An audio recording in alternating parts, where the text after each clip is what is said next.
Championnat du monde. Ah non, pas la moindre stratégie. Là, je les ai battus à la rage pure. J'étais hors de moi. Elles ne pouvaient rien contre moi. Les Pauline, les Marianne, les Adeline, les Léontine, les Maria, elles faisaient du vélo. Moi, je faisais de la rage. J'étais imbattable parce que j'aime trop le vélo et je suis trop furieuse.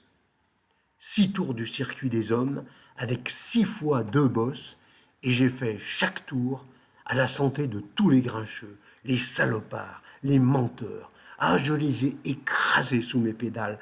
Tous les organisateurs qui font des soi-disant organisations pour le cyclisme des femmes, où tout le monde est payé sauf les coureuses. Ils ont créé des pôles, des structures, des commissions, des règlements, des organigrammes avec des hommes à leur tête, bien entendu, et des salaires et des bureaux. Et ils nous ont refilé la mission de faire rayonner la France par des performances de très haut niveau et des victoires mondiales et olympiques.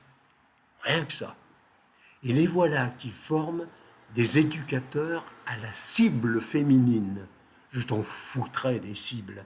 J'ai écrasé un tour à la santé de Marie-Françoise Potreau, qui prenait ses congés payés pour courir et qui n'avait même pas le droit au titre de professionnel.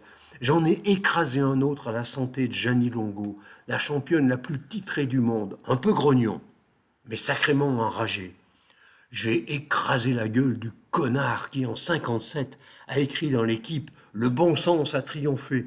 Elles devront se contenter des épreuves existantes et du cyclotourisme, ce qui correspond beaucoup plus à leurs possibilités musculaires. Je t'en foutrais du muscle, tu vas voir. Moi, je veux faire du vélo et gagner ma vie comme un homme. Moi, je veux un vrai Tour de France. Je veux en baver. Je veux gagner. Je veux de l'argent. Je veux faire le même coup que les footeuses. Je veux être célèbre. Je veux être la Mégane Rapinoe de la route. Là, pour le coup, c'est Léontine qui a pris cher. Elle était la dernière à me suivre et je l'ai mise minable dans la bosse. Je lui ai coupé le souffle. Au relais, elle m'a dit « À quoi tu marches ?» En haletant, je lui ai répondu « À la rage !» et je l'ai planté là. Le dernier tour, je l'ai fait toute seule, à la santé de Laurent Fignon et de Marc Madiot. J'aime bien Laurent Fignon. C'était un beau garçon, un télo, catogan, petites lunettes, original. Beau coureur, tout bien. Sauf que ce connard est allé raconter à la télé que le cyclisme féminin n'était pas esthétique. Quant à Madiot, c'est lui qui a osé dire à Longo « vous êtes moche ». Pas esthétique, moche. Je leur ai fait voir toute la bosse en danseuse sous leur joli nez. Tu vas voir si je suis pas esthétique. Et puis je le voyais en jaune, Fignon, sur le podium du Tour, en 84, à côté de Marianne Martin, l'américaine qui venait de gagner le Tour féminin. Ils se donnaient la main, ils portaient le même beau maillot jaune, le même sourire. Il venait de gagner 100 000 euros et elle 1000, qu'elle devait partager avec ses équipières. À ta santé, Laurent Fignon. Au prix où est payé mon kilomètre, si je voulais gagner autant qu'un homme, il faudrait que je pédale au moins 500 000 bornes. J'ai passé la ligne en me chantant Bella Ciao à tue-tête.